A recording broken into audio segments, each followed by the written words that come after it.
Okay, hi everybody.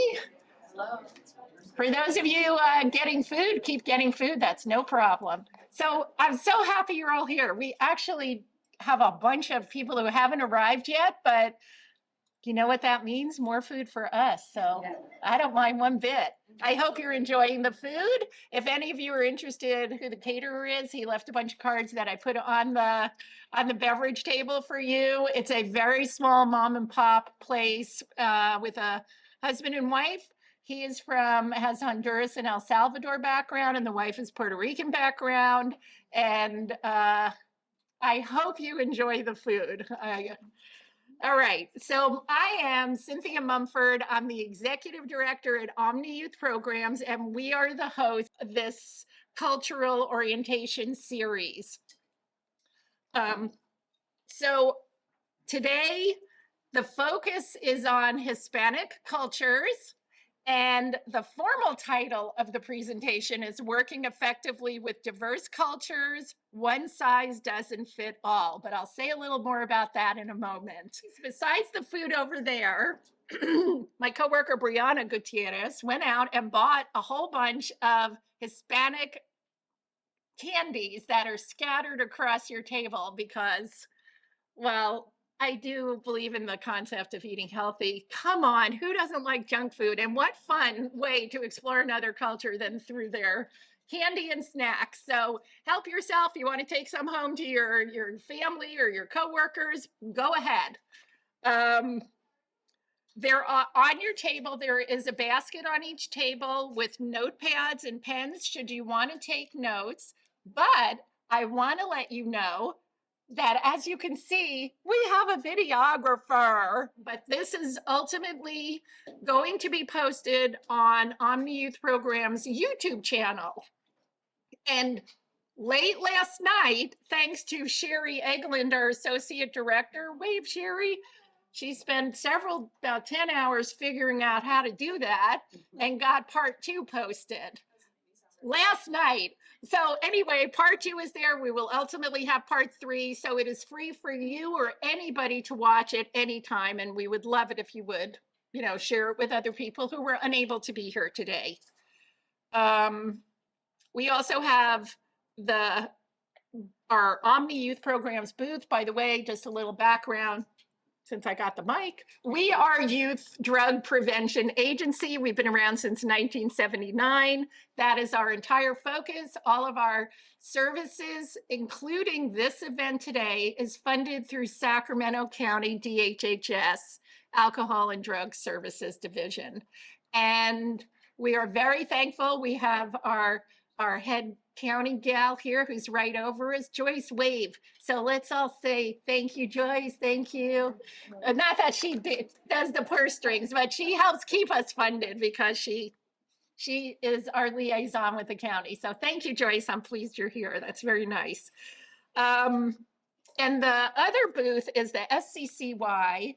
This is their building. And Joelle, I think it's Joelle and the SCOE and SCCY is sponsored this whole room and a bunch of support services behind the scenes, the AV crew, the setting up the room, the cleanup crew, the ice, all sorts of stuff. So they just donate that to us every single time, and it makes it a very classy event and provide a lot of services for us that we don't have to take care of. And I'm very thankful to her too. So let's get to the reason you're all here. Oh, by the way, if you want to get up and get more food while the presentation's going on, go for it. Again, it's okay. Think like you're home or something. These gals who are presenting are so cool and relaxed. They certainly will not feel that that's rude in any way. So just feast away. All right. So this workshop today is intended for agencies and individuals who are seeking to build meaningful relationships with people from diverse Hispanic cultures in Sacramento County in order to provide various services to them in a culturally sensitive, relevant way. Things like drug prevention, behavioral health, mental health services, social services, educational services. So you notice the public is not here. It's folks who want to understand the culture better. And if there's any resistance you ever feel, this will help you overcome that and understand why that might be there. And this workshop is specifically on all the Hispanic cultures that are in Sacramento County. So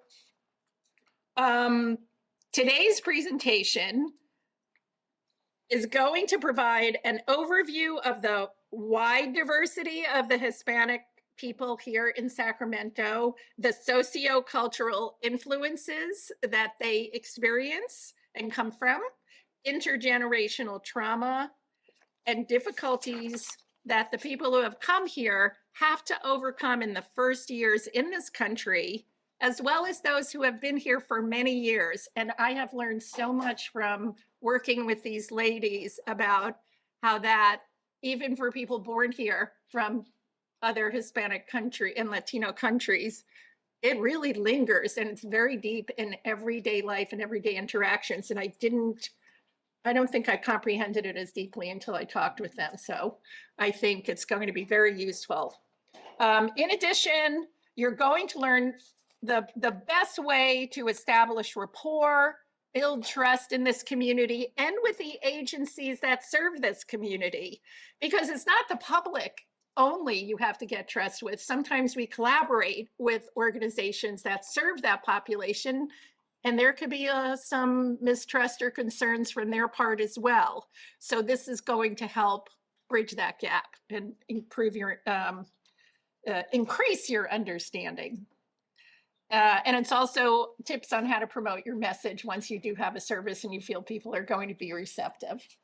So as I normally do, just a couple of random statistics about the Hispanic population in Sacramento, because they're going to be talking more about their personal experiences and from the heart. So I'm going to give you a little bit of brainiac boring stuff now, get it off the plate, okay? So in 2020, these numbers are from 2023, they're current. Sacramento County's Hispanic population was 24.8% of the whole county. So 1/4 of Sacramento County is the Hispanic population. Wow.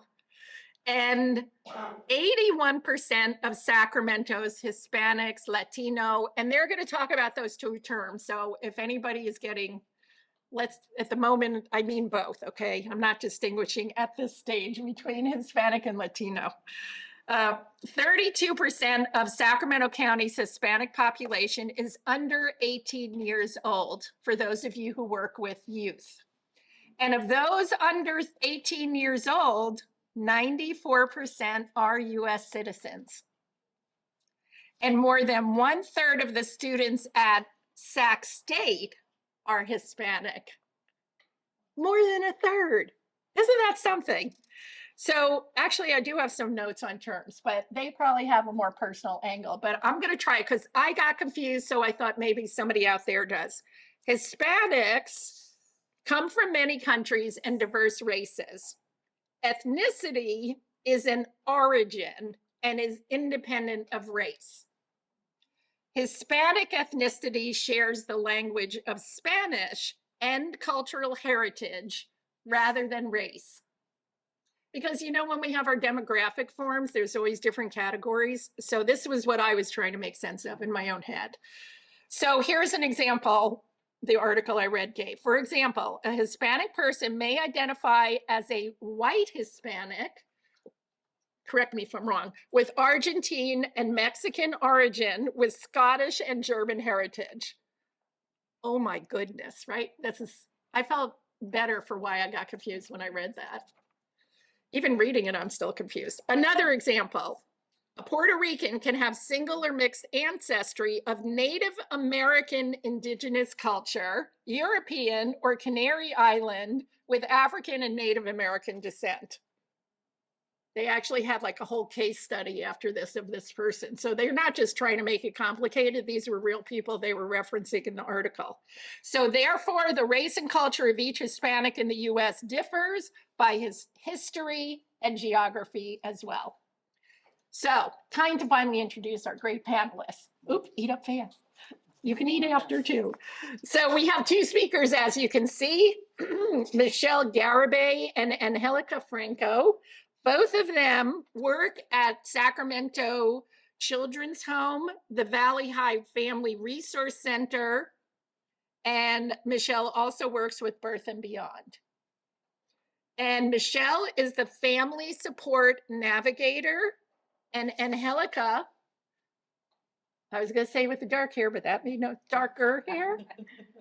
And I was going to say the black jacket, but that didn't work either. On the further end, Angelica is the crisis intervention specialist. So their bios are on the flyer, and to save time and give them the whole time that they have, I'm going to hand it over to them. And what we're going to do is go through until about 12:45 or whenever they are done with their presentation using this PowerPoint, and then we're going to just have an open Q&A. But you tell them if you have a different policy, like asking questions in the middle, okay? But we are going to save time at the end. So make yourselves comfortable, and I hope you enjoy this, and I hope this, oh, I forgot one thing. So sorry. In your baskets, in addition to note and pen, there is also a survey at the end of today. You all know how crucial it is to get the feedback after an event to present to our funders at the county. Otherwise, they don't believe anybody was here. That's not true, but we have to prove that it was effective. So obviously, be honest, but please fill that out before you go. Okay, and Michelle and Angelica, thank you both. Thank you, Cynthia. So before we begin, I want to thank Cynthia for putting our PowerPoint together, because we're a hot mess sometimes and we have a lot of stuff we get into, and I hate doing PowerPoints, and she helped us complete the whole thing for us. So I want to thank her for that, and thank everybody here for taking your time to come out and listen to us. And I do see a lot of familiar faces, so you guys got my nerves working today. So here we have our, information on there. If you would like to ever contact us, I am the Family Support Navigator with the Sacramento Children's Home. I also do other work. I belong to the PLTI with the First Five, which is a parent leadership program that I have that I will be facilitating. And then I belong to the Be Bothered movement, which is the youth prevention for alcohol and marijuana use. And now I'll leave it to Angelica. And I'm the Angelica Franco. I'm the intervention specialist at Sacramento Children's Home at the Valley High Family Resource Center. Okay, so beginning. So our Family Resource Center holds a variety of services. We have anywhere from parenting workshops, play care available at times. We have a home visitation program that hosts home visitation is for 0 to 5 or 0 to 17. And you do have to have a child for this part of the program. And we do give the service of parenting in a person's home or wherever they are residing. You do have to belong to the certain area code where we are at for this part. We have an intervention specialist, which is Angelica, that does case management, and my position does that too. And then we have support groups, classes, events, and we are totally free in the community. So for the table of contents, we will be talking about diversity among Hispanic cultures, difficulties in initial years, family communication and dynamics, views towards drugs, ways to build trust, impact of trauma and crisis, and interpreter and translation usage. Diversity among Hispanic cultures. So Hispanic cultures in Sacramento include Chilean, Colombian, Cuban, Ecuadorian, Guatemalan, Honduran, Mexican, Nicaraguan, Peruvian, Puerto Rican, and Salvadorian. And if we miss one, I know someone out there knows. Hispanic cultures in Sacramento include 24% of Sacramento's population is Hispanic, 81 of Sacramento's Hispanics are Mexican heritage, and 96 of Sacramento Hispanics are under 18 and are U.S. citizens. So differences between Hispanics and Latino. A Hispanic is a Spanish-speaking person from Spanish-speaking countries, refers to the language spoken. Latino is people from Latin America, including Central America, South America, and Caribbean, focuses on the geographic of where persons came from. So Mexican, American, and Chicano. So this one I like to kind of specify because I even got in a big old argument with brother the other day. Like, so it's interchangeable terms for U.S. born with Mexican heritage, even if their parents were born in Mexico. Some don't speak Spanish, some do. Most of us do here in California.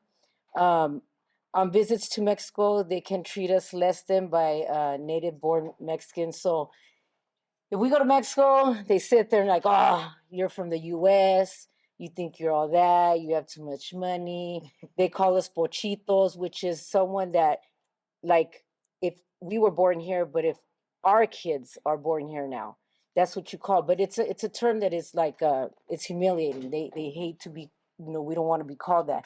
But Chicano's another one. We are from Mexican born parents, but we are born here, but we still speak Spanish. We still have the culture all there. But like I said, we go over there, we're not Mexican enough. We're here, we're not American enough. And then we kind of have a battle. And then a lot of people associate Chicanos with gang members. We're not. We're just a culture within ourselves here in California. But I say that I'm Mexican, Mexican American, Chicana. Those are the three I associate with. Sometimes I say Latin, Hispanic, it's any of those for me represents who we are. Yeah, and another example is that the perception they have about the Mexican born here is that we're lazy and we can't cook, and we're just as hardworking as the ones from Mexico, and we could cook like them. Yeah. So you see, there's always a battle between us. Perceptions among different cultures. Not all Hispanic land cultures get along. Example, Dominican and Nicaraguans, political enemies at home, tensions are brought here when in same room. Mexican Americans believe criminals or violent individuals entering USA, Mexican borders assumed to all be Mexicans, and we all know that it's all different cultures. Long-term immigrants in USA concerned about influx of people causing violence and lack of resources left for them. And this is another one where like we sit there and I mean, anyone coming south of the border, even south from Mexico, like they have to pass the border of Mexico, so there's a lot of controversy there. There's a lot of hate.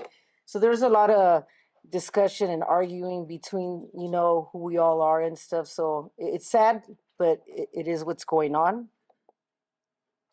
So holidays. So recent Mexican immigrants, Chicanos, and Mexican Americans celebrate the same holidays in Mexico as here.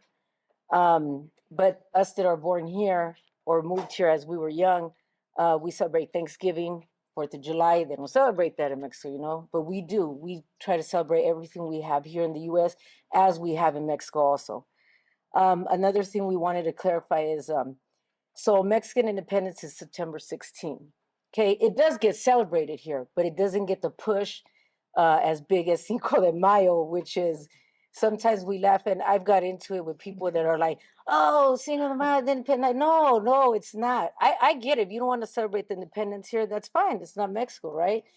But Cinco de Mayo gets like plastered here like no other, which is okay because we get to have fun, celebrate. But that's a celebration that's only in Puebla, which is a city where there was the French and Mexicans fought, and they fought with knives and stuff. So that's what it really is, and it doesn't get celebrated in all Mexico. So that's just a thing that we do here in the U.S.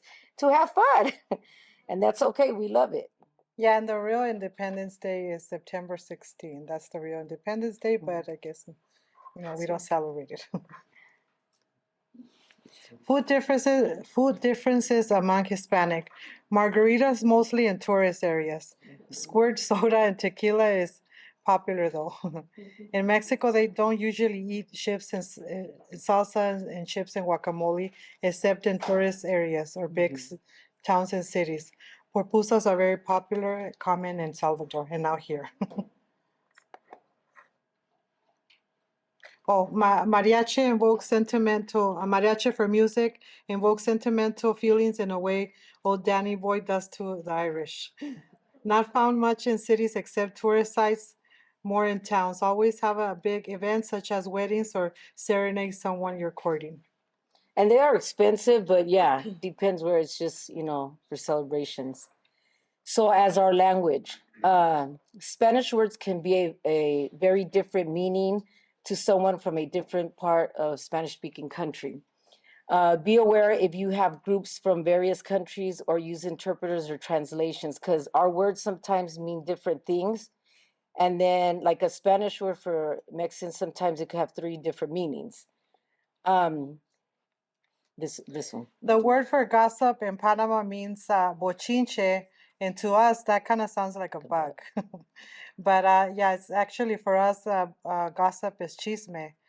And yeah, that's one of the differences in the language. And also in El Salvador, there was a word that was said like enculado, and I took an offense. And I guess in El Salvador, that means I love you.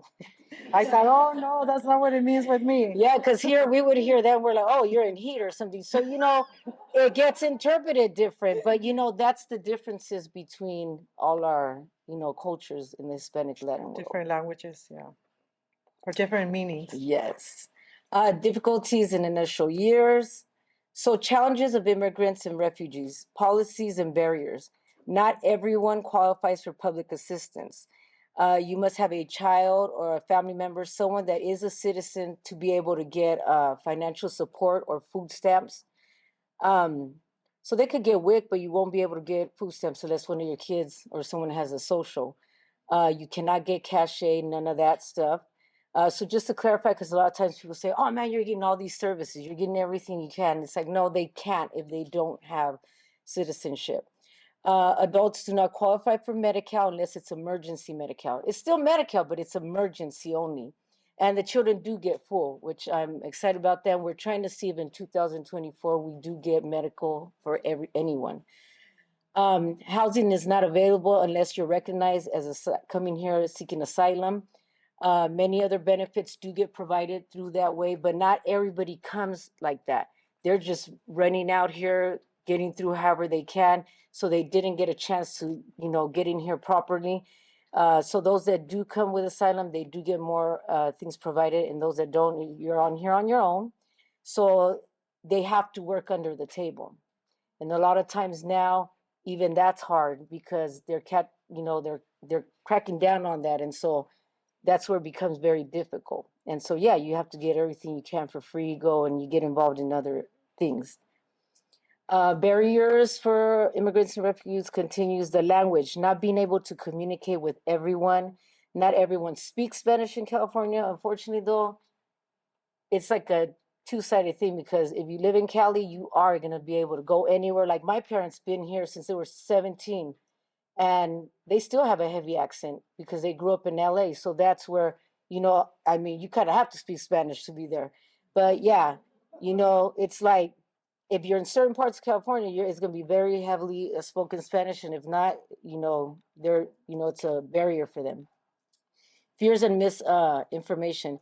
Scared to ask for CalWorks or anything with human assistance because many have misunderstood program conditions and worry about getting in trouble.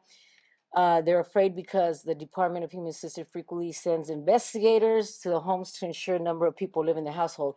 So this, working out in the field for 20 years, this is where, I used to go to my Caucasian families, African Americans, Asian, whatever, and never heard, I got an investigator coming out to see who lives here, who's this.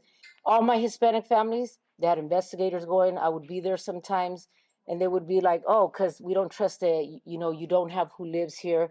You do say this, that, which sometimes, the reality they do.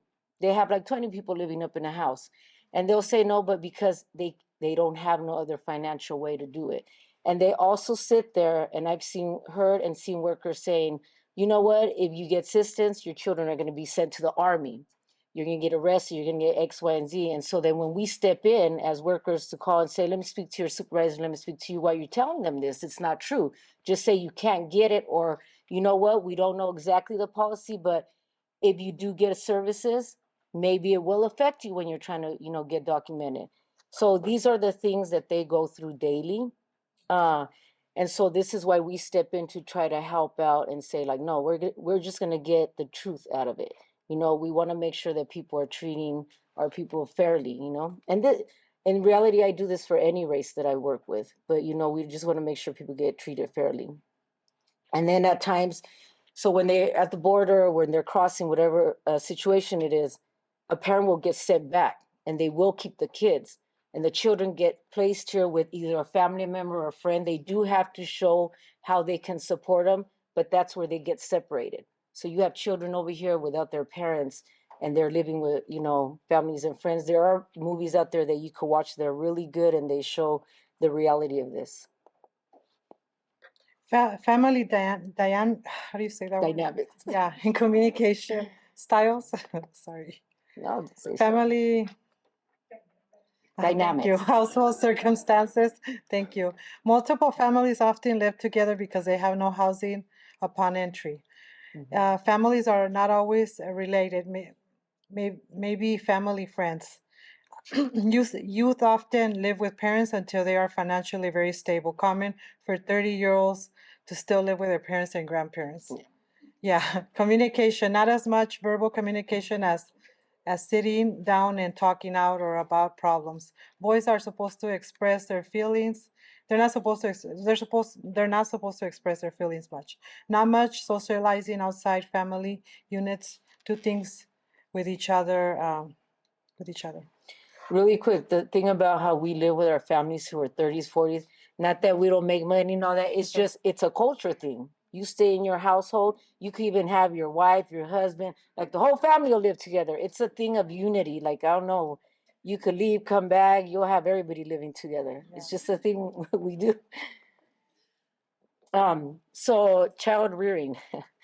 Older siblings are often said, you're going to raise your siblings. You're going to have the oldest one raising the young ones. Once in a while, you'll have the young one trying to take over, but this is what usually is expected.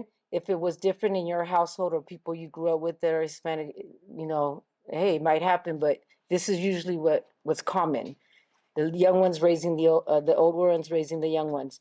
Boys are valued more than girls in a way that they're like, the boy will kind of be looked at like, yeah, we have the rey, the king, and they kind of get more out of it. And the girls are kind of like, yeah, you're just a girl, but the boys are viewed more. And they get compared like a man's stronger, a boy's stronger, the girl's weaker. They just have to do chores at home. And the boys don't. They get expected not to do They're anything. treated like a king. Yeah, like though they don't wash dishes, all that. See, in my household, it was very different. All the males, they take over anything the woman does and the woman does with the man. So we both work 50-50, but usually it's a one-way street. Very strict with girls' activities, not allowing them to go to sleepovers. This is something I haven't broken. My kids, the boy could have stayed everywhere. And my little girl just told me the other day, Mom, how can you let my brother spend the night? No, you know what ain't happening with you. When you're 18, you can go spend the night somewhere. It could be it was just like that in my household. And then the field of work I've done, it just keeps me very more aware with the girl, which it should be the same with both, because both of them could have things happen. Many parents think it's okay to call their children's names, hit them, throw things. It's not that it's we see it like sometimes not disrespectful, but it's like we're raised like that. We do want to change it. This is why I took the field of work I do, because we can be very harsh. Corporal punishment is number one in our households all the time, and we do want to change that. Yeah, we feel like sometimes if you spank your kids, they're going to learn better, which in reality, that's not true. Sometimes they get anger management. Yeah. Social issues, family influences on social issues, teen pregnancy, higher rate among Hispanic in the U.S. than in Mexico.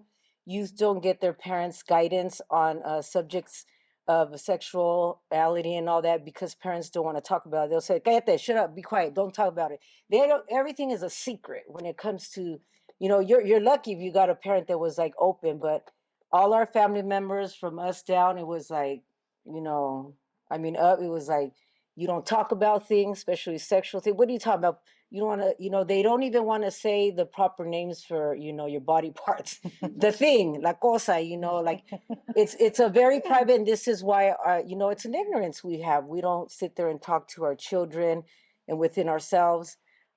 Usually in the home country of Mexico, you are married off at like 14, 13 with a 20, 30-year-old man. A lot of my aunts were married off like that. But the dude had to have money, though. He did have to come from something. But it's just a thing they do. It is still illegal, but it was more like it was okay. And they still do it. Yeah, and this is why the pregnancy here in the U.S., though, it's like we have the teens, but over there it was like, oh, they were married off, so it's okay. Suicide, high rates because youth don't talk to their parents this way. Our culture doesn't believe in counseling. It's all in our head. We're crazy. We don't know what we're talking about. And then the drugs and tobacco. Suicide, again, suicide attempts by Hispanic girls are higher than blacks, whites, or Asians. 19% of Hispanic high school students have contemplated suicide. 13.5% of girls, Hispanic girls, have attempted suicide or at least once in their lives. This has happened in my household, in many households that I work with right now. Views towards drugs. Parents' view toward their children using drugs. Parents are not informed on drugs and want education. Parents notice a child's behavior but not sure if it's from drugs. Bloodshot eyes, not sleeping, erratic, aggressive. Parents understand their children is exposed to drugs, yet yet their child knows better because they know drug prevention is talked about at school. They're kind of like in denial. Parents often reject the idea that their child uses drugs, often won't accept it until the child ends up in jail. Really quick on the drug use. So this is why a lot of our families that come in, they're like, oh, I don't know what's going on with my kid. And when they start telling us the behaviors, we're like, well, your child's probably smoking some marijuana, probably having drinks, probably doing heavier drugs. Most immigrants try to keep their youth off of drugs to avoid getting arrested, having problems with authorities, anything because of their U.S. citizen status. Immigrants and U.S. born are all fearful of cartels, which is associated with the use of and lack of safety, and is why they're coming over here. The cartels are taking over. You have the police, the government, all that kind of Corrupt. they're very corrupt, and they all work together. So that's why a lot of families are coming this way, not just because they want to, but it's a need. They see drug use and crime more in the U.S. though, like us U.S. born here kind of use more because, hey, they're not gonna do nothing to us. We're not fearing to get taken out and all that. So that's why it's so open here in the U.S. But coming from over there, you're gonna use it because you were hanging around someone that is accessing it. Sometimes family and parents and youth sell drugs. This is not just some people say, you know what, I want to wake up and sell some drugs today. That's all they could do because they can't go and work if it's not on their table, and then you want to fit in. So you're gonna go and hang out with gang members and all that, dress like them. A lot of the people do that so they can blend in. It's not acceptable. It's not something our families want us to do, but there's not enough money, public assistance, so this is why they go and do these things. So when you see them out there selling drugs or doing all this, it's not what they want to do. It's not what their parents want them. It's what they kind of feel they need to. For alcohol, alcohol is accepted and popular, always in the home, present as at child birthday parties, baptisms, you name it, the alcohol's there. Very rare, and a lot of people are trying to change that now, but the alcohol is always accessible for us Hispanics, especially in our households. They don't encourage us to use it, but they're like, oh, if they do, it's okay. Sometimes they want us, they'll say, you know what, I'll buy my kids the drinks so they could be in my house and I have them here and I know what they're doing. And this is why we're able to drink when we're young at times because they don't want us to go drink out with our friends. Some parents don't want their children to drink when they're young and they're very strict about it, but they're doing it anyways. And then you have it in your house. And so, how you can tell someone don't do it, but then you have it all over. Many US-born Hispanics allow youth to have a little drink to give children the experience of drinking, being in the home environment protected by them, and it backfires because there we are. Then our kids are over there drinking up a storm, and we're like, "Oh, I don't know why they do that." I said, "No, but yeah, we're the ones that said it. You could take a sip." For marijuana is not seen as as safe amongst immigrants. U.S.-born Hispanics are more accepting of marijuana. So yeah, coming from over there, they don't say, "Here, we just want you to be smoking." No, they don't want you to do that. Especially out there, they're selling it. So sometimes it's like if you sell drugs out there, you're not going to use it because you're selling. But that eventually gets caught up, and you do start accessing it. And here, like I said, we're not in fear of it if you're documented. Ways to build trust, safety, and receptibility to services. Understand their past, raised to not tell outsiders own business unless forced because you're in trouble or desperate or for help. Have a mistrust of counseling. Don't see the value in it and point out talking to strangers. I didn't get help in my country. Why would I get help from here? Most have experienced prejudice and mistreatment since arriving. Will ask for help, but will be scared, guarded. Fears of organizations giving their information to ICE, deportation, CPS being called by an agency because they understand the role of mandated reporters, letting child be alone with someone because even priests have molested children, so they fear everyone. Biggest fear, getting in trouble for not using a service they were sent to because it may be required. Confusing. Tip, important to explain if your service requires or not, law, CPS, etc. So this is where, like, say a family is getting told you need to go seek some medical treatment, you need to go seek counseling, and they don't because of the fear or not having it, and then they're in trouble because someone's saying you're neglecting. Tips to build trust and receptivity to services. So use translators, interpreters who speak the dialect from their home country. I know it's hard at times, but try your best at that. Explain your services in genuinely free. No catch, no bribes, nothing required. Down the road, no scams, and you will need nothing from in return. So just be truthful what you are and what you do. Explain that you are not there to be investigators. That's the big thing because they always think, oh, if you're going to get my information, you're going to pass it on. And we have had people, report our agency and say, we're going to have ICE come through. They cannot come in through our doors. Be more comforting, warm, genuine. Be yourself. When you're offering services, the more you trust yourself and what you're telling them, they can trust you versus being very intellectual, using high-end words, being very clinical. They don't understand. Well, I don't want to say that because we do have families that come, they're doctors, they're lawyers, they're big time people, very well educated in their country. And when they talk Spanish, we don't Yeah, understand. we're like, huh? And we're not that educated. And they come here and they're like cleaning bathrooms, washing clothes and stuff. But these are people that are very educated themselves. But they don't try to be too high and they don't go for that. That scares them off. 54% of Hispanic Americans say they want to feel a personal connection with most people they meet. Talk with them about circumstances you would have to contact CPS, ICE. So, let them know I am not, that's not who we are. That's not my job to go and do, X, Y, and Z. But let them know the reality of our policies, our rules, our, laws, though. That is true. They need to understand that to know, well, if you do X, Y, and Z, you will get in trouble. There's no way to avoid that. Best ways to reach out is face-to-face encounters. Create networking groups to combat isolation and to share resources. Word of mouth. Let me tell you, word of mouth will get you people in there no matter what. They hear it from, I heard it from a friend or sister or this. I heard about you. Every time I get a phone call, is I heard about you. I heard what you do. It's not I read it in the Facebook. I did this. Still, use that networking, but it's very rarely seen by our families out there. You could do flyers, include Spanish and English, always include both, because they're not going to understand what you're saying. Check for translation, what it means, the diverse Hispanic cultures. Like I said, little words, it could mean something else. And so you can use social media. Everyone has cell phones and they be all in that stuff, but word of mouth is what's going to get you in the door all the time.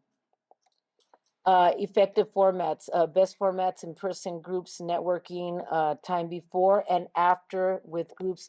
So sometimes it's like, make sure if it's not too early in the day, not too late also, you got to look at those things. You can use PowerPoints, Zoom meetings, they do like that, but I mean, you gotta do what you gotta do and use all these things. Don't eliminate it also, because they gotta learn. We have to learn new avenues. Length of time of network, like I said, they really pay attention. Like, oh, if you're gonna have something for 3 hours, it's not gonna happen. Like you gotta look for like short, term things. Um, Americanized English speaking groups prefer shorter lengths, leave quicker, and participate less than newer immigrants. That's true. You want to be fast and get what you need. And free stuff. We love free stuff. You say free. Some people say no, don't do that. We want to make people come out. No, no, no, no. You give things away, and we love that. Okay. The impact of trauma and crisis. Mental health in our culture. Most common mental health issues are PTSD, depression, and anxiety. Culturally, many believe mental health issues are all in our heads. They're caused by bad spirits. Someone went and, gave you a hoax, te embrujaron, they cursed you, someone hates you, and these are the things. No, it just doesn't exist. It's someone went and did something to you. We do go to curanderos, which are spiritual healers. We're found all in the Hispanic community. You will find one. Someone will say, "Oh, we got one over here down the street." We do go to the little shops. We get the herbs, drink, medicines that they give us. The curandero say, "Here, go drink this. It's gonna make you feel better." We do that. We do praying ceremonies, removal of bad spirits. We have amulets, bracelets, necklace, candle burning. I do that all the time. We sage. We do teas, lotions, you name it. Very, very. I mean, it's a thing that's just in with us. And then you're either Catholic or Christian. Don't get me wrong. There's a variety of religions and beliefs, but those are kind of the strongest ones. And sometimes there isn't conflict between believing in you're going to go and have someone do this. You're going to go to the priest and he's going to bless your house and all that stuff. So all that runs in our families, in our households. If there's some that you guys believe, no, that's not how I was, that's fine. But this is just mainly the most common.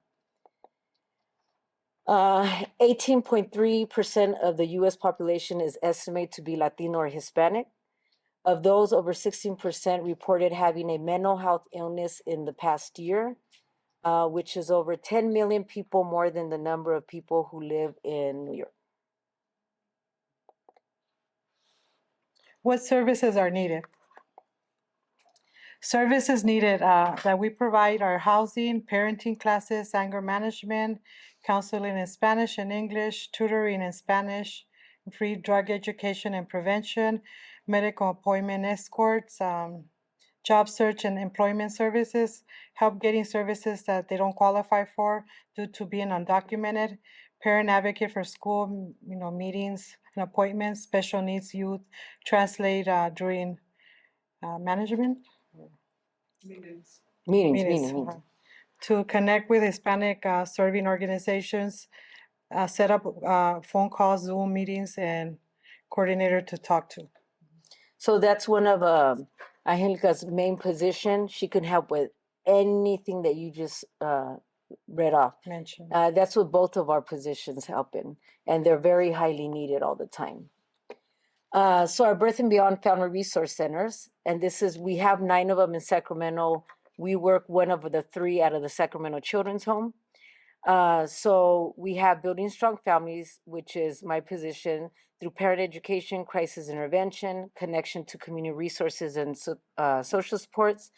Documentation or legal status does not determine your service. So we do not ask for anything, IDs, none of that. Like you come through our doors, you apply, and that's it. You register, and then you're ready for services. We don't ask for any documentation.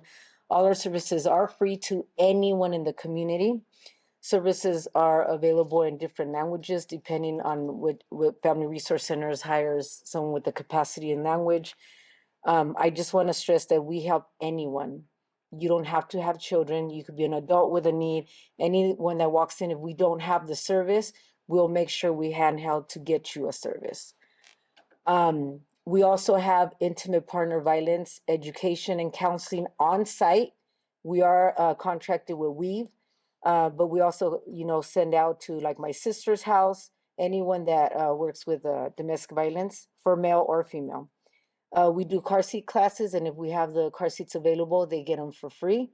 We have women's health clinics, employment centers that we can send you out to.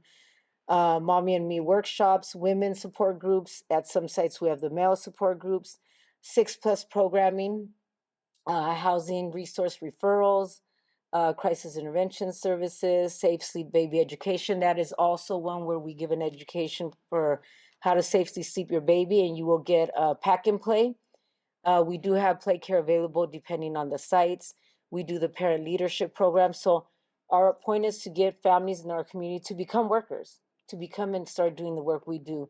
So, that's what we do. We start having them volunteer, and then they can even apply to work with us, unless the barriers, if you're not documented, you can't, of course, you can volunteer though. You can be a parent leader. So you'll be able to do all this, but you just, you can't work for us. Transportation, some of us have bus passes, some of us have like the lift system, or we transport in our vans. Substance use referrals, community events. All our community events are free. Some of us have farmers markets, homework tutoring support, bullying prevention programs, group and parenting classes, and then our home visitation program. So the children home uses foster youth tutoring, counseling centers, crisis nursery, family resource centers, residential treatment, CalFIRS, the Source, eVibe, and wraparound. So these are all the services under the Sacramento Children's Home. So even if we don't have it at our FRCs, we just right away refer into our agency within itself. These are all the 9 birth and beyonds. We have North Highlands, Folsom Cordova, Arcade Community Center, Firehouse, North Sac, River Oak, La Familia, Meadowview, and Valley. So all of these are centered in the areas where we have the highest of child abuse and neglect and mortality. And so we want to be out here to prevent. If you see on the map where we have the little dots, that's where we're all at. So if you look at it, families have access to come and get our services. And even the surrounding parts where you don't see dots, the closest FRC can assist anyone. Anyone can go and get a service from Family Resource Center. It doesn't matter where you live. The only part is the home visitation where you do have to go to the designated area. And now just questions. I'll leave our information up if you have questions. Okay, I'm going to see it. Okay, thank you, first of all, Michelle and Angelica. We're going to have them come back up. I just want to clarify that I didn't write the PowerPoint for them and they've read it. This was all from a series of interviews and this was all their information. I just did the formatting. I just made it look pretty, but this was their stuff. So it went much faster than I expected, but I am sure you did thank you very much. Breathe, you did great. And please do ask questions because they do have stories about a lot of these things, but they just powered through the PowerPoint, but they have quite a bit more that they could add to this if you are interested in any angle. Like I know our agency was particularly interested in the drug issue. And so if there's anything about marijuana, vaping, your alcohol stories were very helpful. But if there's anything you could add, is there anybody else here who's here specifically for drug prevention or youth drug use info? All right, so if you both can come up here and just improvise, just little vignettes or stories or opinions, that counts. It's out there. Our kids are using it. And like I said, so our families, they don't know the signs. So if you are an agency that has education, please come out. Like I try to have the Be Bothered group always come to our parenting classes and they present at the end, or any kind of class or group we have. I want to add that Omni Youth Program comes out, and Brianna is bilingual with Spanish, and we have There we go. presented to quite a number of the family resource centers. So also for the other agencies here, if you do need youth drug prevention presentations for free, Omni Youth Program can do that for you as well, because again, the county funds us to do that. So thank you, Yes. county. Have they came out to our apoyo class, the Spanish class? They've came to do The the, Family Resource Center? yeah, for Valley High, we have the. Yes, the support Valley group. High one. We did have Oh, several of okay, them. okay. Yeah. We have different groups though, so like at times, you know, it would be nice to come and just Check out collaborate. Catherine Yeah. Okay. Landeros. Okay, Yeah. well, Yeah, and their, Catherine Landeros also from their office has done a tremendous amount of translation for us that we use. In fact, she translated the PowerPoints okay. that we use for your group. So it's a wonderful collaborative community out there, so. Yeah, so I just suggest if your organization, you know, has education or that, or has the services, put it out there, because our families are scared and they don't know what, you know, how it looks, what it looks like. They just think someone's wilding out, going crazy, when it's like, no, your child's probably using, and they're using as early as 3rd grade. In my kids' school, I went to connect because I'm like, you have 3rd graders vaping already, getting caught with vapes. So how are they accessing that? An adult, a parent in their home. Because I mean, for a third grader to go out and just ask someone in the street, hey, give me a vape, you know, I mean, unless you're in the middle of the hood somewhere and you know you're gonna get it, but it's getting provided in the homes. I have a question further on that. What about cartels? Because we hear about cartels bringing the drug to this country, or local gangs. Because So there's always drug activity with gangs. yeah, so the way it works is the gangs out here are being moved by cartels out as far as Mexico, wherever they do. They have people work for them here, and that's why it's so hard, you know, for us to say we're gonna avoid having it. Like, no, they do work for them, and I'm gonna tell you, gangs and all that. I mean, to be in a gang, you have to be pretty smart because they're gonna want someone that's fast, can get away with stuff. You got to be MacGyvers. I mean, you got to be some smart people, you know, because you're Right. gonna work with money, doing criminal acts, getting in and out of things. Like, I mean, it's crazy to say, but it's a job, and it's a very, I mean, they're out there actually doing all this stuff. So it's, don't think because they're a gang member they're done. They're one of the smartest people I've ever worked with or met or, you know, associated with. You know, that's why gangs are so powerful, because they get great people to say, you know what, we're gonna go and do all this stuff. And so yeah, the cartels do utilize gangs. Do they prey on youth? Do they recruit youth? How do they do The that? younger you are, they'll catch you, because when you're young, I don't know, think of yourselves when you're young. You're either, we're thinking like, oh my God, I want to do good. But if you were somewhere where you had too much going on in your house, you get excited and you're like, heck yeah, I want to be with them. The bad guys or the bad girls, like someone that looks cool, that acts cool, has all these things. And that's what they do. They hit the young ones that they're like, oh, we could lure them, And they're start not teaching them. suspicious, you know. Mhm. And they'll have them, you know, hide the drugs for them, their, you know, guns. They have them go do their work. And no one's really going to look at a youngster. I used to carry a 25 gun in with a fanny pack when I lived in LA, and I wasn't with no gang. My father was not a gang member, but it was for protection. And no one's ever going to check the youngsters. In high school, I used to carry 9mm when we used to go to DJ parties, because that was the work of my brother-in-law. And it wasn't because we were gang members, but because we knew we were going to places where, yeah, people will be gang members and will do X, Y, and Z, and it was for protection. No one looks at the youngsters. So that's why they utilize the little ones.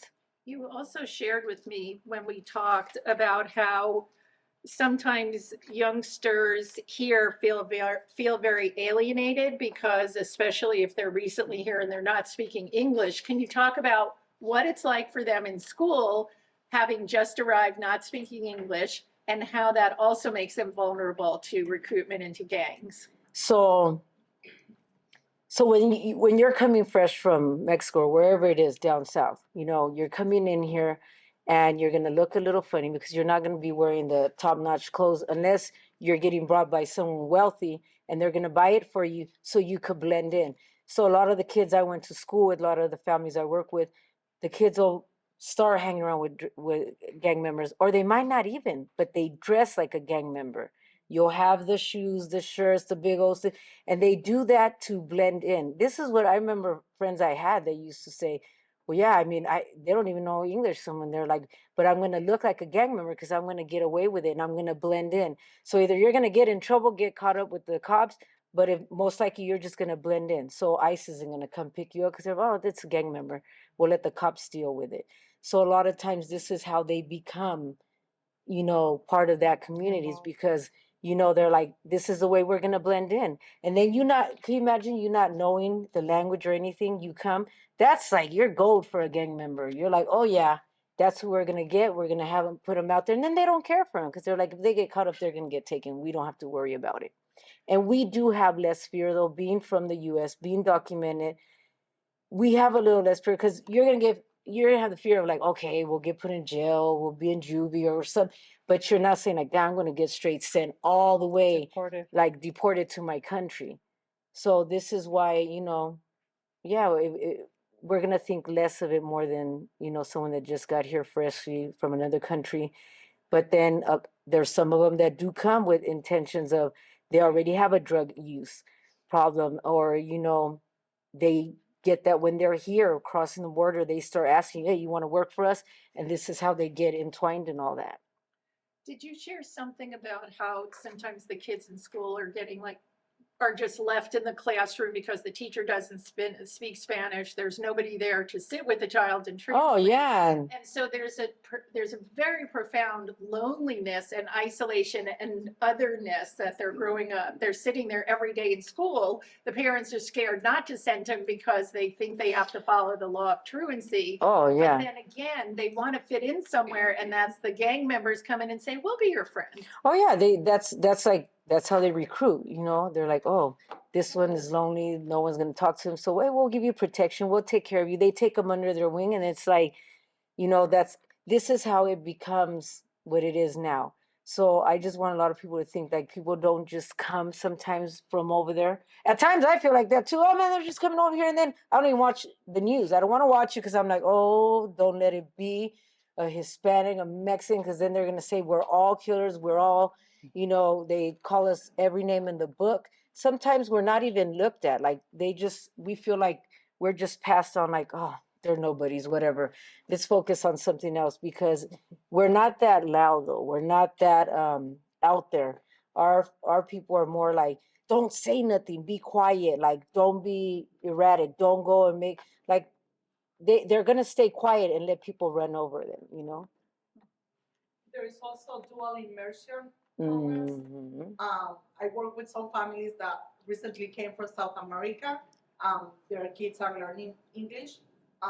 So they sign up for dual immersion where they teach I believe 80% in Spanish and 20% in English. So those are really good programs for kids. And they usually get classified as English learners. Yeah, yeah. Exactly, English learners. And then after 6 years, if the kid is still, because they do yearly tests to see how their English is.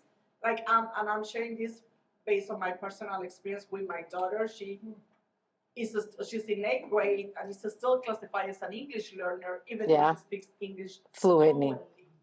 But because of her ADHD and other learning conditions, she does not pass the test fully because she's not getting the accommodations that the school's supposed to be providing while she's doing the test. So she has been reassigned again for 6 years in a row as an English learner, as a long-term English learners, but at the same time, it's okay. They get extra benefits too. I was gonna tell you that. No problem. You continue speaking Spanish, that's fine. Because they get a little bit of extra. I'm really glad that you spoke up and that you brought that up because not everybody knows that and understands it. And then we'll say no, I don't want you in an ESL class. They're just gonna get the benefits of two different languages, but also we don't have that in all the districts and all the schools. Exactly, not all the districts have the dual immersion, and I feel Yeah. like that's a huge barrier Yeah. for a lot of students. Can you tell us what district you are referring to? Well, my kids go to Natomas district, and they have a brand new dual immersion Okay. Oh. school that they just opened, and a lot of kids from, like, white kids, black, from, back then I was undocumented for 12 years myself, Mhm. with no papers for over a decade. So I know I went through all the struggles, and I was discriminated at the social services. They didn't even translate services for me for my appointments, and I left the office crying twice, 2009 or 2010. So I have to, like, really rely on food banks at that time. Yeah. And I was told, you can't get it because you're documented at the time, but they didn't. I didn't know my rights. You didn't know that your children were documented, so you. 2009 and 10, I didn't. I was evicted and everything. Like, I had no idea that I could apply for, like, rental assistance, utility assistance, and I had that. I did that happen to me because lack of. I had no one to advocate for me. No one advocate, and our Department of Human Assistance doesn't do a good job at saying what the reality is. The people always giving the services. I to this day I don't understand in my mind. I'm like, if you're a worker, we have the job because we need families to come. So I'm like, why would you sit there and tell them all these things when it's like you could maybe not have a job if we don't have people coming in and using our services? You could be a lawyer, you could be a police, any kind of educational person with a high-end job, and you could lose that within a second. Something could happen, you'll lose it, and you're gonna go ask for assistance. You and then you.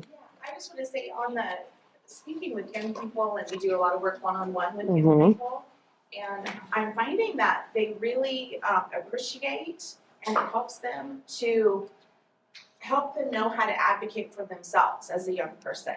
Like if they are having, if the teacher is, not providing support, the school's not giving them what they need. Sometimes, especially a little bit older kids, they don't understand that, they can advocate for Mhm. themselves. So we actually role play, ways to Yes. respectfully do that. Because I think resiliency is really one of the most important things we could teach, no matter where the youth is from. Not just saying, okay, this is a problem, so I'm gonna just ignore it, but what can you do respectfully? How can you problem solve? And it's interesting, there's more and more research out there that's showing that actually is doing more to improve mental health than almost anything else, is helping kids problem solve, advocate, and, help themselves out of certain situations. And I just think, even if they're young, they're able to do that if they just need to be shown how. And what's funny is that, so if your children or anyone that goes to like a Waldorf, I can't even say the word, those private, Yeah. and even Montessori schools, like those private schools, they teach the children like that, how to grow up like that, how to advocate. And my daughter the other day asked me, well, Mom, why did they only do that with the private schools? Why do you have to pay so much money to go and get that? Why can't our teachers teach us the same?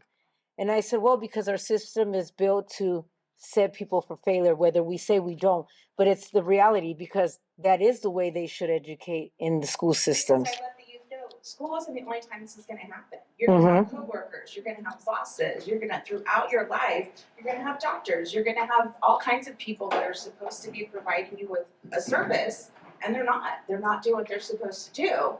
And you need to know how to stand up for yourself in a respectful, appropriate way, but you need to do that, not just take it. Thank you for saying the in a respectful way, because a lot of people think, and a lot of youth say, oh, if I go and I say something, they're going to tell me I'm being loud. And I'm like, you see, people confuse fighting for your rights or speaking for your rights, that, oh, you're a troublemaker. Oh, you're too loud. Oh, you're this. You're talking back. Yeah. And that's another thing. No one wants to hear a youth telling an adult what they feel is better. And so I always approach it with the kids, you want to get what you want, right? Yeah. You want to get, if you do it this way, that's not going to work. You're not going to get anything. Let's try another way. How about this? How about that? And then when they use it and find out it works, they're like, tell me more, because they want to advocate for themselves, and they're upset, or they're having all these feelings, and they just don't know how to do that. So, the squeaky wheel gets the oil. My grandma used to always say, it's true. You got to learn how to squeak. Yeah. Sometimes. Yeah, Because you won't get hurt. Yeah. So here's a Thank you. point really quick to that, in talking about trauma. Because we talk about how within our culture, it's not okay to speak on mental No. health. We're to be quiet and never speak on that. But also, our culture has us, and I was one of those children, and my family has many children still doing this, translating for our elders. Yeah. Right. So, as children, we're being involved in speaking on things that we should not even know about. Hmm. But we're having to take on that responsibility and the stress of helping our elders understand the services that they're asking for, knowing our fathers or else others' financial situations. I mean, it goes on, right? Yeah, having to So be there also or that- bad news or Yeah. whatever, or That negative, trauma yeah, that those children are taking that on as well. And so educating these families of more appropriate translators, but building the trust to use those translators. And where can you find them? And you don't have to pay for them, It's a great point. along with advocating Yes. themselves. Yeah. Well, the So good let's thing. advocate, Mom, can we go get you a translator? Yeah. Dad, can we get somebody to speak with you? Right. And I'm talking more too, just simple things like, I don't understand the math problem, I never. Exactly. You can, well, you can ask, well, how do I do that? You know, don't walk up to the teacher in the middle of class, yeah, they're not gonna help you. Let's figure this out. And sometimes you just have to kind of step through, and it's on an individual basis, but just saying, you can get help with this. And here's maybe, let's try this, how does that work? Let's try that. Because they don't even know it's okay to say they don't understand or ask for help, or, so just letting them know, no, that's the teacher's job. If you don't understand, you can get help. There's appropriate ways to do that, yeah, absolutely. I've been trying to read for the last hour and a half, 30 pages. I can't get through it. Can we figure out why? Absolutely. Thank you. I was going to say. Oh, no, it's okay. I was just touching on back when you were talking about, it's sad sometimes, because you're right. Sometimes people of our own community, there's a lot of discrimination between our own groups, like Hispanics and, all, because it expands to more, it's not, I'm Mexican, but there's different, Latino, Hispanic groups. So, I mean, just trying to encourage our parents, at least from like the school district view, to get involved, like our English learners, have our parents be involved in the ELAC and DLAC to become DLAC representatives, because we have money to support our English learners, and we need our parents to step up and let the schools know what we need that money to be used towards, because we have that right, and they should be advocating for their students, just like everybody said, because you need that skill, because just like right now as a worker, in a relationship, you need those skills, and you need to teach them early on. And seeing our parents advocate, like if you see your parent be a representative for the DLAC, it gives you more, you see your parent be involved, makes you more likely to be involved and break those generational curses. And for us to actually speak up, because our Latino community usually seems to, not speak up because of like being undocumented and the fear of, police and all of these other things. So it's important to let people know that they have rights, and there's people like us to support them. Yes. I just want to clap. Yeah, very good. Very good conversation.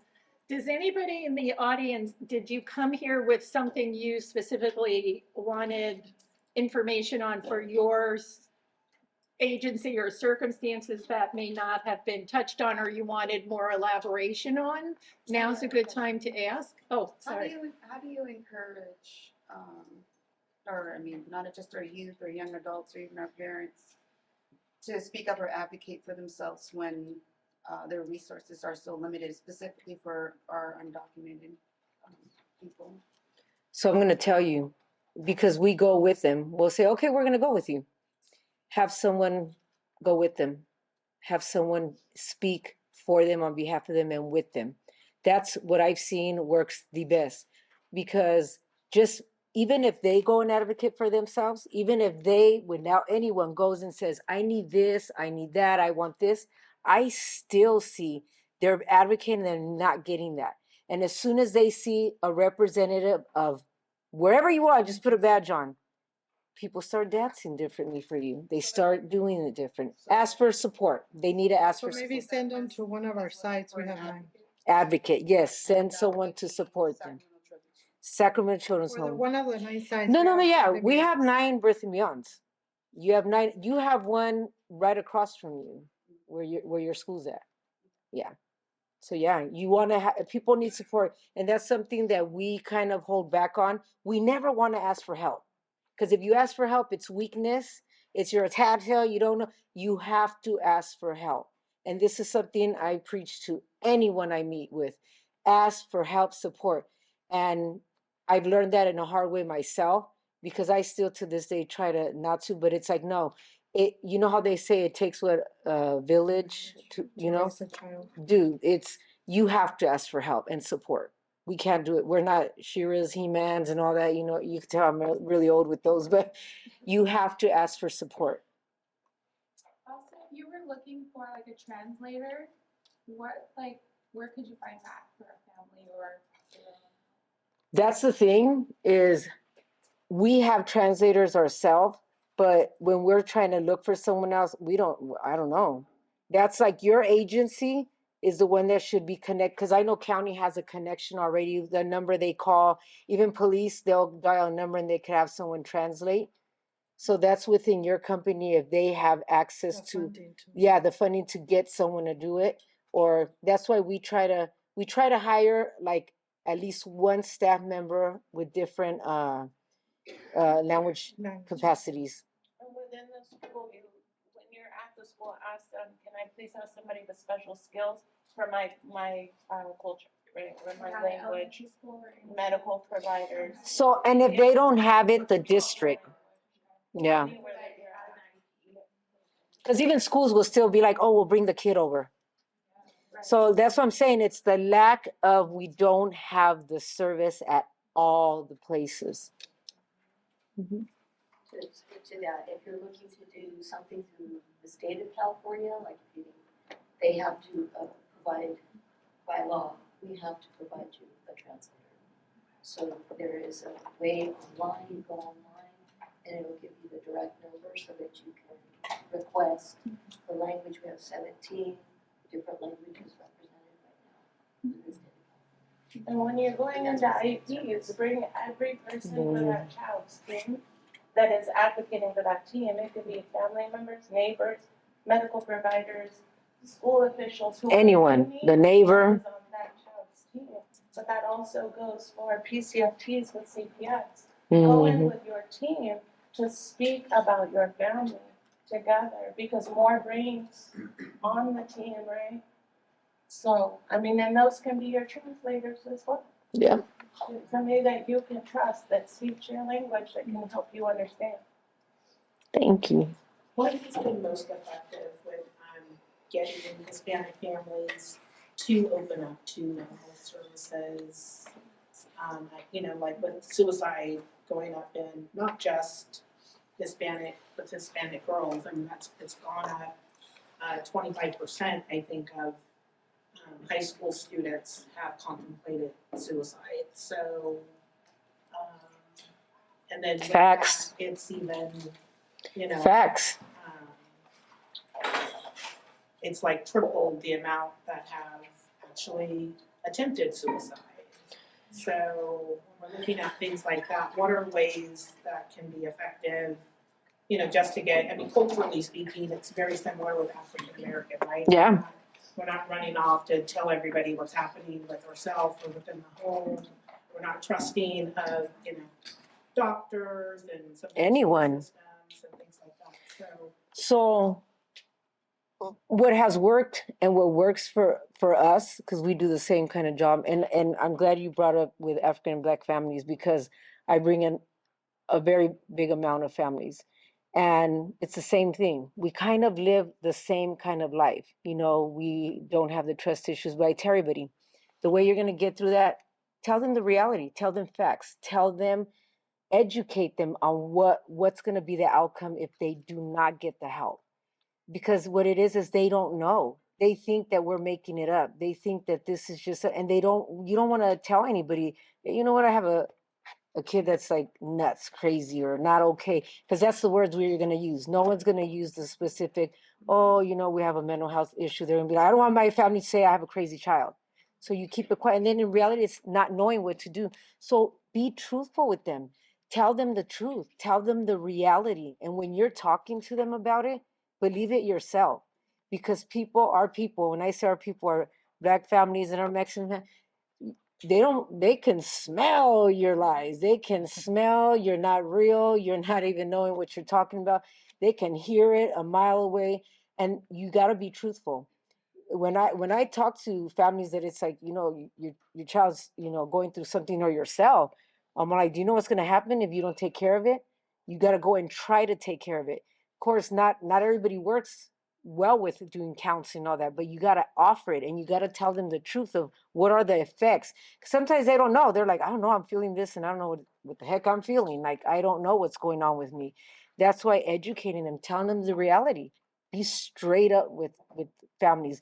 Don't be scared to ask questions, to say, you know what, I don't know the answer. I don't know what's going on. I don't know. What do you want? What do you feel? What do you need from me? Because they want us to go in there as service providers using certain words, not to make someone feel bad. No, you got to ask someone. You got to ask, be open, because that's the first thing they're going to get bonding and comfortable with you. When you first start talking to them, don't try to use this like elevator speech. I know a lot of people tell me to do, and I said, no, I'm throwing that out, because that's already, you're coming in like a robot to them. You just got to be real and tell them the truth. Don't lie and sugarcoat. Tell them the truth about what mental health is, what the signs are, what the feelings are, what the outcomes are, because that's the only way anyone's ever going to accept or want to listen. And then you tell them once. And if they didn't take it, don't worry. They're going to always remember that. I'm going to tell you, they're going to remember and know what you said.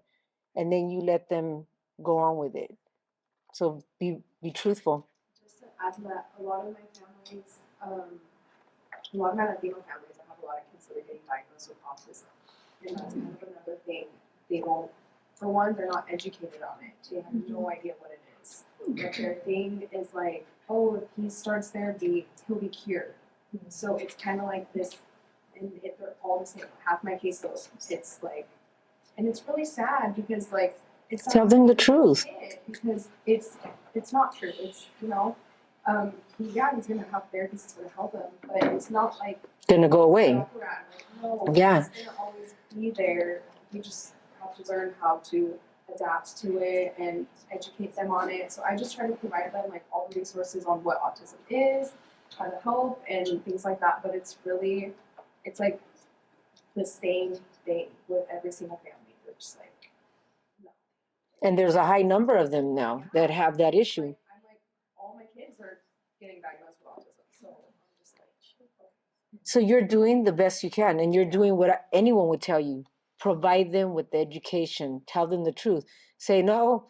Like, don't be scared to say, oh, maybe no, it's not something that's gonna get cured. It's just gonna, he or she will learn how to function better, will have these supports, but it's not gonna go away. Well, the skills, like the therapies will help them, but it's not gonna go away. No. And it's just, yeah, it's really sad. Well, thank you for what you all are doing out there.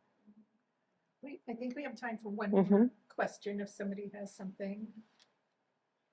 I do have a couple of questions. On Yeah. the power presentation, I saw that it's important to let them know when you guys are gonna make a report to CPS or ICE. So I'm familiar with the CPS report, but not with the ICE report. So have you guys ever had an experience where you have to contact ICE for whatever reason, or how do you break those news to a family? So I have never had to contact ICE. Okay. And I don't know if I would do that because I don't even know the number I would call. And I'm like, I'm not an investigator for them. Let them handle that part. ICE, I wouldn't. I'm going to be true. I wouldn't even know where to call them. Yeah, and on our site, Valley High, when we had the incident of all the ice, they were getting all these people random and all that. My boss actually talked to the boss on the top. And before the pandemic, when we had all this going on, if we had groups, the boss told them that if we see ice, we'll lock the door and we'll Yeah, let they them get can't out come the in. back. We're not here to, throw They with ice. cannot come in, so ICE cannot come into any facility.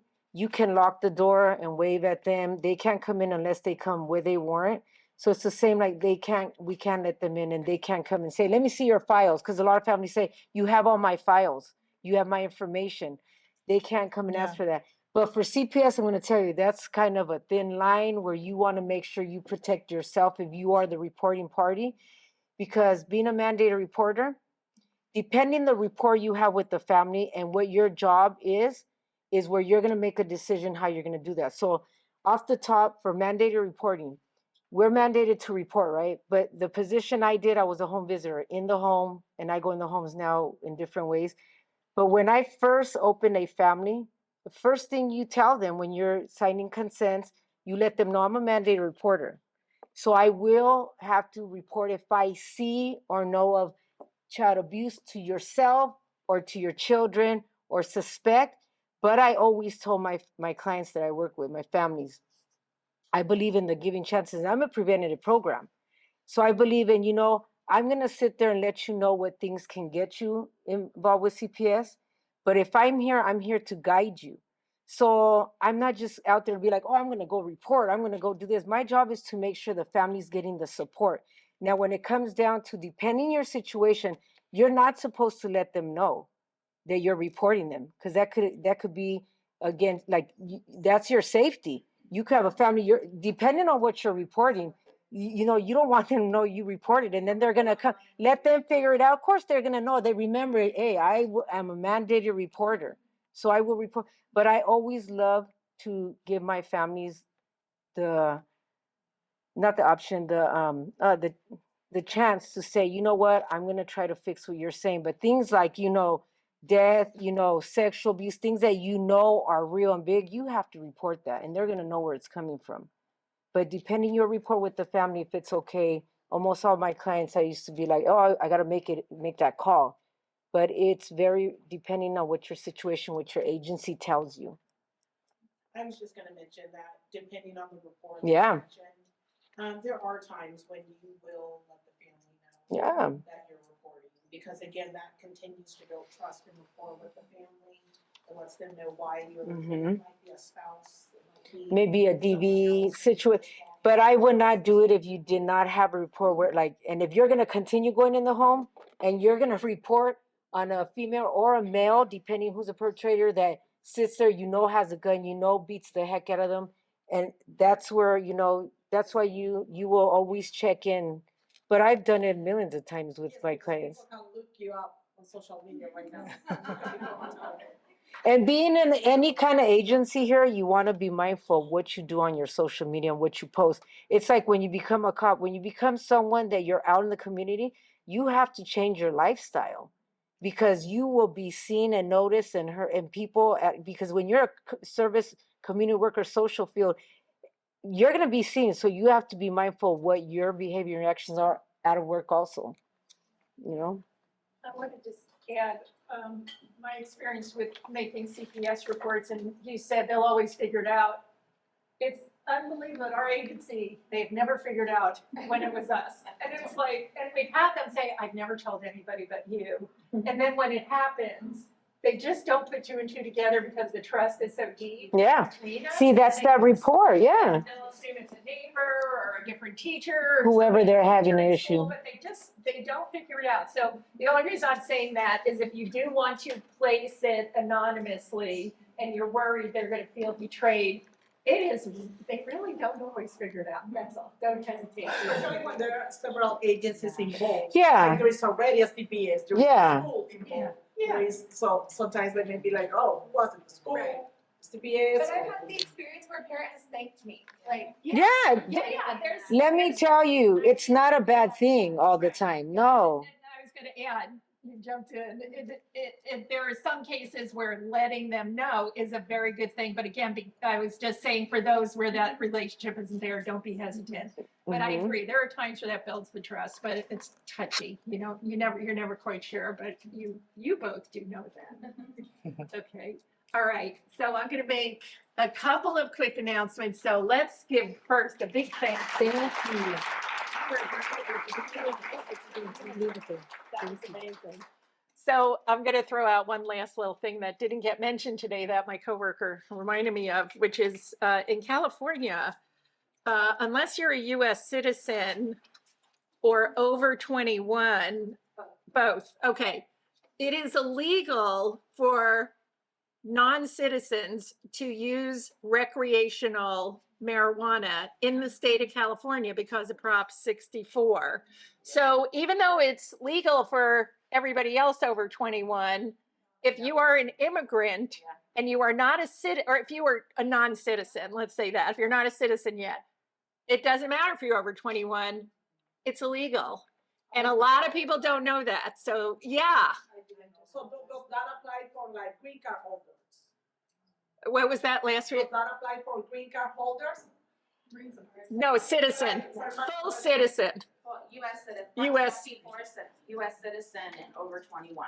Not just like a work visa or a green card, it's full citizenship. So a lot of people don't know, and this is any immigrant, you know, we shared this at the other ones that we did as well. Yeah, and so. I want to make Oh, sure, please because go. I did have a coworker years ago that worked for the county, Elizabeth Contreras, and yeah. she had some DACA people that actually got denied citizenship because they were arrested under that. Yeah, because you're not allowed. They thought, oh, it's legal here, it's okay, and sometimes that's used as, you know, against them, unfortunately. So that's just an important thing to just share. Yes, very important. And then one more quick announcement. Well, a couple more. So first, I did want to remind you that the SCCY, remember, they're the ones hosting this fabulous room, but we wanted to invite you to the SCCY Coalition meeting on the date? Wednesday, December 6th. Wednesday, December 6th. It is a coalition that I have been, our agency and many others have been a part of for, it's going on 8 years now or something. And it is one of the finest coalitions I've ever been a part of. I join all kinds of collaboratives, coalitions. This one is on the top of my list. So much gets done, and all you have to do is attend. It's like there's no demand in between. There's no money on your part, but Joelle leads the meeting and engages people so effectively that huge projects, including massive media campaigns, like have any of you seen the talk They Hear You and Future Forward, thank you, the brain stopped for a minute. Future Forward, all over the billboards, the buses and movie theaters, the Kings games. That's this coalition. And those media campaigns, there is also a youth arm of the coalition called the Youth Ambassadors. And the youth are so engaged, and they are the ones who thought up the campaign, decided on the wording, acted in it, directed them, and it's out there. All those campaigns were youth created as part of the coalition. So I strongly encourage you to show up. You know, it meets from 4:30 to 6, the first Wednesday of every month. And this one is going to be, we only meet in person quarterly, the rest are on Zoom. And this one is the big celebration, well, one of two celebration ones that we do. Phenomenal food. Joelle gives out gifts that are just primo, warmest people. And it's right in this room, right? It's in this room. Easy pleasy, lots of parking.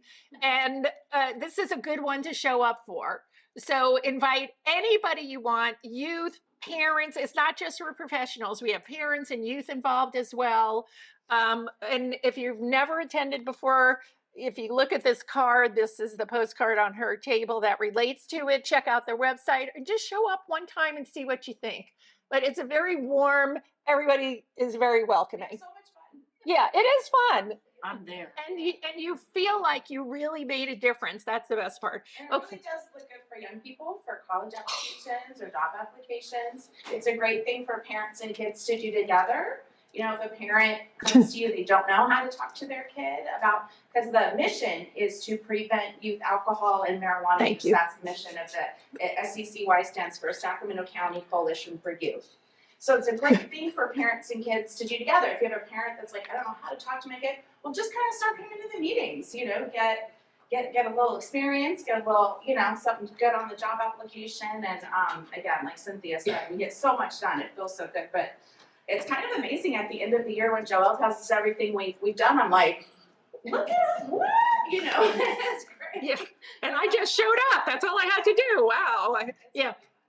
Sandy. I wanted to add that it's also really rewarding, Yes. knowing you're making big moves in the community to support our young people and also parents or caregivers, those who just care about them. Thank you. So, yeah, and to wrap up now, please, if you have not started that survey on your table, please fill it out. Leave it face down on your table. We'll collect it at the end. And we've got some to-go boxes going. So I know a lot of you got already, but if you'd like to take home leftovers, including some of the leftover candy, go ahead. And if you have not signed in, do so. That will get you on a mailing list, and hope to see you at the next one. 1 second, please, everybody. Still talking. The next meeting is on February 1st, and it will be focused on the Hmong community. And Kelly, right there, raise your hand, is one of the 3 presenters. So please join us. If you registered, you'll get on the mailing list and invite anybody else you want, and we will have Hmong food that time. So thank you all for coming. We're going to stick around. Please visit Omni Youth Programs booth, and the SCCY and the speakers will be staying, so you can approach them directly with questions. Thank you, everybody. One last hand for our speakers. All right, enjoy.